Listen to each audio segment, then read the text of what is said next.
नमस्कार, की TV news में आपका स्वागत है। मैं हूं स्तुति और आइए एक नजर डालते हैं शहर की प्रमुख सुर्खियों पर।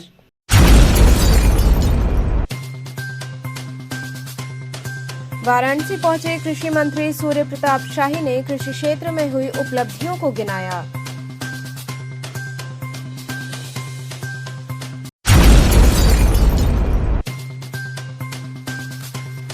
चौक थाने की टीम ने एक अभियुक्त को प्रतिबंधित चाइनीज मंझे संग किया गिरफ्तार।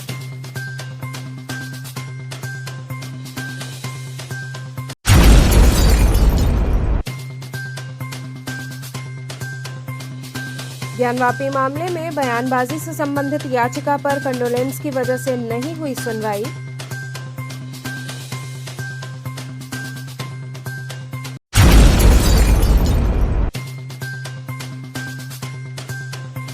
और दीवारों पर लगी देवी देवताओं की प्रतिमाओं के पास गंदगी को देखते हुए हिंदू युवा वाहिनी ने हटाई प्रतिमाएं। और अब खबरें विस्तार से। वाराणसी पहुंचे कृषि मंत्री सूर्य प्रताप शाही ने कृषि क्षेत्र में हुई उपलब्धियों को गिनाया। कृषि मंत्री सूर्य प्रताप शाही वाराणसी पहुंचे। इस दौरान उन्होंने सर्किट हाउस में प्रेस वार्ता की, जिसमें उन्होंने कृषि क्षेत्र में हुए दिसंबर तक की उपलब्धियों को गिनाया। उन्होंने बताया कि राज्य सरकार ने दलहन और तिलहन की खेती के लिए किसानों को प्रोत्साहित किया। प्रदेश में 4.5 किसानों को दलहन के लिए मिनी किट उपलब्ध कराया गया और 5.5 लाख किसानों को मिनी किट उपलब्ध कराया गया। वाराणसी में 38,136 मैट्रिक टन किसानों से धान की खरीदारी हुई है। प्राकृतिक खेती के लिए विशेष अभियान चलाया जा रहा है। 49 जनपदों में प्राकृतिक खेती शुरू हो चुकी है। किसानों के बारे में कहना है, कृषि के बारे में कहना है और राज्य सरकार कृषि किसानों की दृष्टि से जो अब तक बेहतर काम की है वो हमने आपके बीच में रखा। किसान के कृषि संबंधी एक सवाल है। हम आपने इतनी खरीद बताई कि हम इतना हर चीज खरीद रहे हैं। खरीदने के बाद लास्ट उसका क्या अंतिम तक जब हम वितरण करते हैं उसके बीच में डैमेजेस कोई आंकड़ा है? देखिए, जितने बड़े पैमाने पर निःशुल्क खाद्यान्न का वितरण भारत सरकार ने और राज्य सरकार ने किया है, यह एक अपने में दुनिया के भीतर यह अपने में एक बहुत बड़ा उदाहरण है। लगभग 3 वर्षों तक लगातार देश के 81 करोड़ लोगों को ये उपलब्धि है। ये हमारी उपलब्धि है। हमने कोई लॉस नहीं हो रहा है। There is no loss. जितना खरीद कोई डैमेज नहीं है। ऐसा आंकड़ा है कोई जितना खरीदा कोई डैमेज नहीं है। मंत्री जी, अगर एमएसपी की बात की जाए तो लगातार विपक्ष भी एमएसपी पे निशान साधते रहा है, आप क्या कहेंगे? विपक्ष को निशाना साधने का कोई नैतिक अधिकार नहीं है। जिन लोगों ने 2014 तक धान की कीमतें 1310 रुपए रखी, जिन्होंने गेहूं की एमएसपी 1400 रुपए रखी, जो मिल करके जो है वो पूरे देश भर में जितना वो खरीदारी करते थे उसके 3 गुना जो है वो मोदी जी की सरकार खरीद रही है। तो 1310 रुपए की जगह पर 2040 रुपए में धान की खरीदारी कर रही है। 8 साल में 720 रुपया से भी ज्यादा जिसने बढ़ाया, उसको उनको कैसे उसकी आलोचना कर सकते हैं? जिन लोगों ने 1400 रुपए गेहूं के दाम दिए, इस साल 2100। चौक थाने की टीम ने एक अभियुक्त को प्रतिबंधित चाइनीज मंझे संग गिरफ्तार कर लिया। पुलिस आयुक्त मुथाशोक जैन द्वारा चलाए जा रहे अपराध एवं अपराधियों के विरुद्ध अभियान के तहत पुलिस उपायुक्त जोन काशी राम सेवक गौतम के आदेश के क्रम में अपर पुलिस उपायुक्त राजेश पांडे, जोन काशी व सहायक पुलिस आयुक्त दशा सुमेध अवधेश कुमार पांडे के नेतृत्व में प्रभारी निरीक्षक चौक शिवाकांत मिश्र की टीम द्वारा एक पतंग की दुकान पतंगली कुंडीटोला के पास से एक नफर अभियुक्त को एक प्लास्टिक की सफेद बोरी में 30 किलो 500 ग्राम प्रतिबंधित चाइनीज मंझे के साथ गिरफ्तार किया गया। मुखबिर खास द्वारा सूचना मिली कि कुंडीगढ़ टोला में किसी दुकान पर प्रतिबंधित चाइनीज मंझा बेचा जा रहा है। मुखबिर के बताया दुकान पर एक बारगी पहुंचकर दबिश दिया गया तो दुकान पर एक व्यक्ति मिला, जिससे उसका नाम पूछा गया तो वो घबराने लगा तथा और दबाव देकर पूछा गया तो उसने अपना नाम सलमान अहमद बताया। दुकान पर रखे आगे कार्टून को देखा गया तो उसमें काफी मात्रा में चाइनीज मंझा मिला, जिस संबंध में दुकानदार से प्रतिबंधित चाइनीज मंझा बेचने का लाइसेंस मांगा गया तो वो नहीं दिखा पाया। मौके से प्रतिबंधित चाइनीज मंझा को बरामद कर तथा गिरफ्तार अभियुक्त को थाने लाया गया। अग्रिम विधिक कार्रवाई की जा रही है।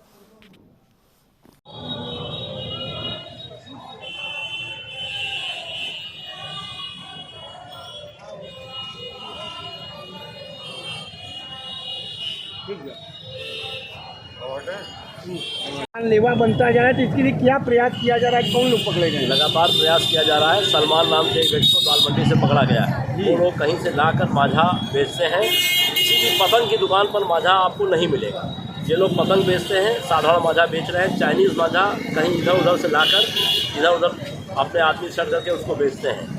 जैसे दाल मंडी में सलमान नाम का व्यक्ति बेच रहा था, 30 किलो 500 ग्राम माझा उसके पास से पकड़ा गया है। संचित धाराओं में अभियोग पंजीकरण कर विधिक कार्रवाई की जाए। आगे क्या योजना होगी आपकी तरफ से? लोगों को क्या लगातार अपील प्रयास जारी करेंगे? है, लगातार प्रयास जारी है। कमिश्नरेट पुलिस में संपूर्ण वाराणसी नगर में अगर कहीं भी कोई माझा प्रतिबंधित बरामद होता है चाइनीज, तो उसके विरुद्ध नियमानुसार विधिक कार्रवाई की जाए। ज्ञानवापी मामले में बयानबाजी से संबंधित याचिका पर कंडोलेंस की वजह से सुनवाई नहीं हुई। ज्ञानवापी मामले में बयानबाजी पर सपा के राष्ट्रीय अध्यक्ष अखिलेश यादव और असदुद्दीन ओवैसी सहित अन्य के खिलाफ मुकदमा दर्ज किए जाने से संबंधित याचिका पर आज सुनवाई होनी थी, लेकिन कंडोलेंस की वजह से आज सुनवाई नहीं हुई। अगली तारीख 10 जनवरी को नियत की गई है। इस मामले की सुनवाई पहले भी हो चुकी है। चौक पुलिस से स्पष्ट आख्या भी तलब की जा चुकी है, जिसकी रिपोर्ट आ गई है, जिसमें माना गया है कि थाने में रिपोर्ट दर्ज नहीं की गई। चौक थाना क्षेत्र ने कहा कि जो अपराध या बयान दिया गया है वह उनके थाना क्षेत्र में नहीं है। मामले में सुनवाई थी और क्या रहा सुनवाई के दौरान? आज जो है जो कंप्लेन हमने 156 दिन मुकदमा दायर किया था असदुद्दीन ओवैसी, माननीय अखिलेश यादव और अकबरुद्दीन ओवैसी के खिलाफ, उन्होंने बाबा विश्वनाथ के जो कहा था फुहारा, उसमें आज सुनवाई की तिथि थी, परंतु आज दुर्भाग्यवश यहाँ की अधिवक्ता का देहांत हो गया, जिस नाते आज कॉन्डोलेंस हो गया। अब ये तारीख पड़ गई 10 जनवरी। माननीय सांसद विधायक के विपरीत कैंट चौक थाने से रिपोर्ट आहूत की गई थी, वो रिपोर्ट अपूर्ण आई थी। जो दोबारा आहूत की गई तो रिपोर्ट पूर्ण आ गई कि इनके खिलाफ कोई मुकदमा भी दर्ज नहीं किया गया। और इन्होंने ये बात कही है, असदुद्दीन ओवैसी ने और अकबरुद्दीन ओवैसी ने उनको फुहारा कहा है, और ये अखिलेश सिंह यादव ने कहा कि कहीं पत्थर लगा दो, कहीं झंडा लगा दो, वहाँ पे वहाँ मंदिर बन जाता है। इस तरह से ये जो हेट जो इनकी बात कही है, इस बात के खिलाफ कानून की IPC धाराएं लागू हैं, जिसके तहत सुनवाई जारी है। अगले 10 तारीख को सुनवाई होगी। लगता है सुनवाई पे और क्या लगता है कि इसमें मुकदमा दर्ज कोर्ट द्वारा हो पाएगा इसमें? देखिए, IPC की CRPC की सीधे सिद्धांत है कि जहाँ भी कहीं भी कोई संज्ञेय अपराध घटित होता है तो मुकदमा दर्ज हो जाना चाहिए। 154 में ललिता देवी के में सुप्रीम कोर्ट ने भी कहा है कि संज्ञेय अपराध होते ही पहले अपराध दर्ज होना चाहिए। अपराध दर्ज नहीं होता तो उसका सीधे संबंध 156(3) पे आता है। कोर्ट उस पर जो है आदेश करती है विवेचना करने की। तो ये जो अपराध है, हेट स्पीचिंग का जो अपराध है, जो समाज में व्यवस्था फैलाने का अपराध है, एक आराध्य एक सनातन हिंदू धर्म के लोगों के आराध्य आदि विश्वेश्वर के खिलाफ फुहारा करके उन पर वजू करने के नाम पे गंदगी फैलाने का जो आरोप है, जो हमारे वकील के कमीशन गया था, वकील कमीशन के कार्य में बाधा पहुंचाने का जो कार्य है, 2000 लोगों के द्वारा इकट्ठा होकर के भय का वातावरण उत्पन्न करके दंगा फसाद करने का जो आरोप है, ये तो सब संज्ञेय अपराध की श्रेणी में आते हैं। इस पर तो मुकदमा दर्ज होना लाजमी है, होगा ही। भारत का न्याय का सिद्धांत है। इसलिए 156 दिन में हम लोग को आश्वस्त हैं कि हमारे सुनवाई होगी। हमारे भगवान के खिलाफ जो अनर्गल प्रलाप किए गए हैं, इसके खिलाफ मुकदमा दर्ज होना चाहिए और होगा, ऐसा हमको विश्वास। यहाँ रुकेंगे एक छोटे से ब्रेक के लिए। आप बने रहिए KTV के साथ।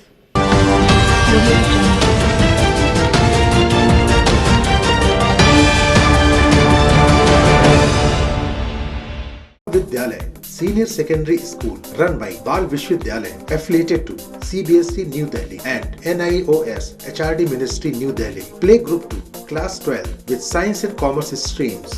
Well focused, smart classes, well equipped, computer labs, modern library, physical education, Hindi, Sanskrit, Urdu एवं संगीत की कक्षाएं, well trained faculty members, indoor and outdoor sports activities, regular cultural activities, modern physics lab, chemistry lab, biology lab, modern hostel facility for boys and girls, safe and be sure transportation। विगत 46 वर्षों से उत्तरोत्तर विकास की ओर अग्रसर बाल विद्यालय senior secondary school, Prahlad घाट एवं डोंगरी, रामनगर, वाराणसी। खबरों से जुड़े रहने के लिए हमारे चैनल KTV वाराणसी को सब्सक्राइब करें और लेटेस्ट अपडेट्स के लिए बेल आइकन को प्रेस करें।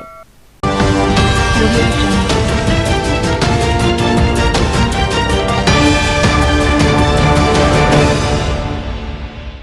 ब्रेक के बाद आपका स्वागत है। दीवारों पर लगी देवी देवताओं की प्रतिमा के पास गंदगी को देखते हुए हिंदू युवा वाहिनी ने प्रतिमाओं को हटाया। हिंदू युवा वाहिनी वाराणसी के कार्यालय प्रभारी एवं महानगर उपाध्यक्ष रुद्र प्रताप पांडे के नेतृत्व में भूत भैरव मंदिर के गली में दीवार पर देवी देवताओं की प्रतिमा लगी हुई थी। वहां स्थिति ये थी कि उस स्थान पर काफी गंदगी थी और आसपास के अन्य क्षेत्र में भी फोटो लगी थी। आज इन प्रतिमाओं को हटाया गया जिससे देवी देवताओं का अपमान न हो सके। इस दौरान मुख्य रूप से लखन शर्मा पापे, आचार्य देवेश मिश्रा, अमिताभ सिंह, निखिल गुप्ता, जतिन सिंह, अशोक यादव एवं अश्विनी गुप्ता सहित अनेक सहयोगी उपस्थित रहे।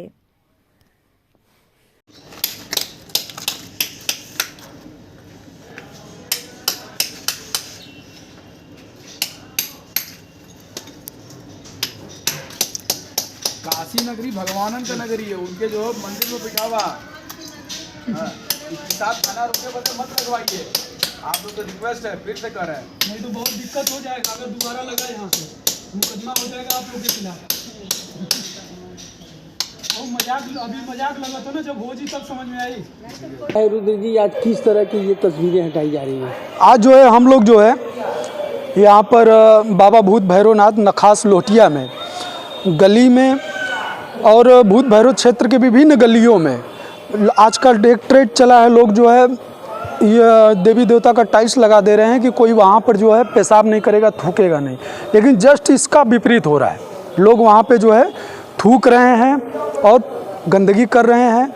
इसी तरह जो है कल परसों रात को एक फ़ोटो वायरल हुआ जिस बाबा भूत भैरवनाथ की गली वाला, उस पर जो है किसी ने पान का पीच जो है थूक दिया था।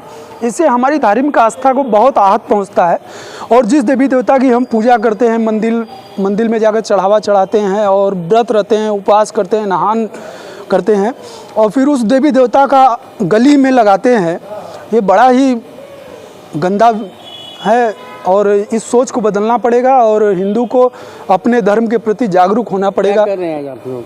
आज हम लोग इस प्रतिमा को इस क्षेत्र के सभी कबूतर गली में, काशीपुरा कबूतर गली में लगा हुआ है, उसको हमने निकाला है। बाबा भूत भैरवनाथ की गली में लगा था, उसको निकाला है। फिर उसके पीछे एक गली था, वहाँ निकाला। उस क्षेत्र में मैंने 4 जगह पे उस दीवार पे लगे हुए गली में लगे हुए उस प्रतिमा टाइल्स की प्रतिमा को हम लोग हटाए हैं। आगे क्या योजना होगी? इस तरह की क्या करना चाहिए? हमारी योजना आगे इस प्रकार की रहेगी, चूँकि मैं देख रहा हूँ कि इस तरह मैं करूँगा तो कितना टाइल्स उखाड़ूंगा। पूरे बनारस में लगभग तो आधा बनारस शहर में लगा हुआ है। लोग जो है सीढ़ी से उतर रहे हैं तो पायदान के पास देवी देवता का फोटो लगा हुआ है। अभी मैं कल संकटा जी जा रहा था, तो देखा वहाँ पर लगा हुआ है। अभी लेटेस्ट फोटो आया है भैया, वो आपको विश्वास नहीं होगा। गली में जहाँ लोग चलते हैं उस गली में जो नाली का टेपर होता है, उस टेपर पे सीमेंट लगा के आगे और क्या योजना? इसके लिए मैं आंदोलन करूँगा और जागरूकता रैली निकालने का विचार बन रहा है मेरा। और पहले तो लोगों को जाकर डोर टू डोर में व्यक्तिगत रूप से जो है उनको सलाह दे रहा हूँ और अपनी बातें बता रहा हूँ, उसे आग्रह कर रहा हूँ। श्री अग्रसेन युवा मंच द्वारा अलाव की व्यवस्था की गई। शहर में बढ़ती ठंड, शीतलहर, न्यूनतम तापमान से आम जनमानस को राहत पहुंचाने के क्रम में श्री अग्रसेन युवा मंच काशी आगे आया। श्री अग्रसेन युवा मंच काशी परिवार के अध्यक्ष के जन्मदिन के उपलक्ष्य में कार्यकर्ताओं द्वारा अलाव सेवा का शुभारंभ किया गया। इस अवसर पर उपस्थित श्याम के दास अतुल अग्रवाल ने कहा कि जीवन में निवेश सबसे बड़ी चीज होती है, चाहे वो निवेश धन का हो, समय का हो, मन का हो या अन्य किसी भी चीज का हो। जन्मदिन पर होने वाले समय और धन के निवेश को यदि समाज की भलाई के लिए सेवा में लगाया जाए तो उससे मन को संतुष्टि प्राप्त होती है। अलाव सेवा में अभिषेक अग्रवाल, हृदय अग्रवाल, गौरव अग्रवाल, पीयूष अग्रवाल सहित अन्य लोग उपस्थित रहे। गुरुधाम स्थित श्री राम मंदिर में पत्रकार वार्ता का आयोजन किया गया। जगतगुरु रामानंदाचार्य जी की 723वीं जयंती महोत्सव के अवसर पर श्री राम मंदिर गुरुधाम में श्री रामानंद विश्व हितकारिणी परिषद एवं वैष्णव विरक्त संत समाज काशी के संयुक्त तत्वाधान में 8 से 14 जनवरी तक सप्ताह व्यापी श्री भक्तमाल कथा विद्वत गोष्ठी सम्मेलन व विविध आयोजन किया जा रहा है। समापन अवसर 14 जनवरी को शोभा यात्रा 80 से निकाली जाएगी। ये जानकारी कथा व्यास डॉक्टर राम कमल दास वेदांती जी महाराज ने पत्रकार वार्ता के दौरान दी। आयोजन होने जा रहा है और मुख्य अतिथि के रूप में कौन कौन लोग यहाँ? हाँ, मैं स्वामी राम कमल दास वेदांती, श्री महंत राम मंदिर। तो यहाँ पर जगतगुरु रामानंदाचार्य जी महाराज की जयंती का समायोजन 8 जनवरी से लेकर के 14 जनवरी तक हम समायोजित कर रहे हैं और जिसमें मुख्य अतिथि के रूप में आदरणीय प्रदेश के मुख्यमंत्री श्री योगी आदित्यनाथ जी का पदार्पण हो रहा है और जिसमें विभिन्न अयोध्या से, मथुरा से, वृंदावन से, हरिद्वार आदि से बड़े शीर्षस्थ विद्वान लोग इसमें पधार रहे हैं। और इस कार्यक्रम में भक्तमाल का कथा का समायोजन किया गया है जो 8 तारीख से 14 तारीख तक भक्तमाल की कथा चलेगी, जिसमें जो भगवान के विशिष्ट भक्त हैं उन भक्तों का चरित्र गायन होगा और बीच बीच में राम कथा आदि का भी पाठ होगा और विद्वत गोष्ठी, संत सम्मेलन, विदुषी सम्मेलन आदि के भी समायोजन इसमें आयोजित हैं। और 14 तारीख को बड़ी धूमधाम के साथ में एक नगर शोभा यात्रा जगतगुरु रामानंदाचार्य जी महाराज की निकाली जाएगी, जिसमें रविदास पंथी, कबीर पंथी और गुरु नानक साहब जी के भी और हमारे सनातन धर्म के सभी वर्ण, सभी जातियों के लोग बड़े उत्साह के साथ में भाग लेंगे। और इस यात्रा का समायोजन प्रातः 9 बजे से दशाश्वमेध घाट से शुरू होगा, जो रविदास गेट और फिर दुर्गा कुंड और खोजमा और चिंतामणि चौराहे से आते हुए राम मंदिर में समापन होगा। तो इस बीच में समस्त धर्मावलंबियों से बहुत बहुत आग्रह है कि आप सभी लोग श्रद्धा और भक्ति के साथ में इस कार्यक्रम में पदार्पण करके इस कार्यक्रम को सफल बनाएं। तो चलते चलते पुनः एक नजर डालते हैं शहर की प्रमुख सुर्खियों पर।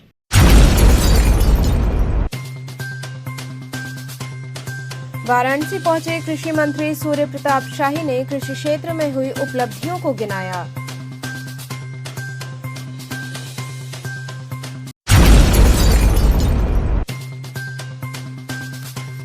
चौक थाने की टीम ने एक अभियुक्त को प्रतिबंधित चाइनीज मंझे संग किया गिरफ्तार।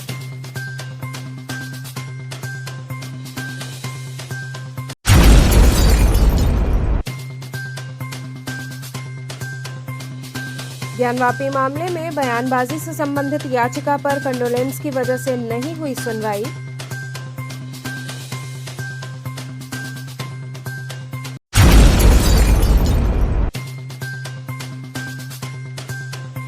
और दीवारों पर लगी देवी देवताओं की प्रतिमाओं के पास गंदगी को देखते हुए हिंदू युवा वाहिनी ने हटाई प्रतिमाएं। तो ये थे आज के समाचार। कल फिर होगी मुलाकात, तब तक के लिए नमस्कार।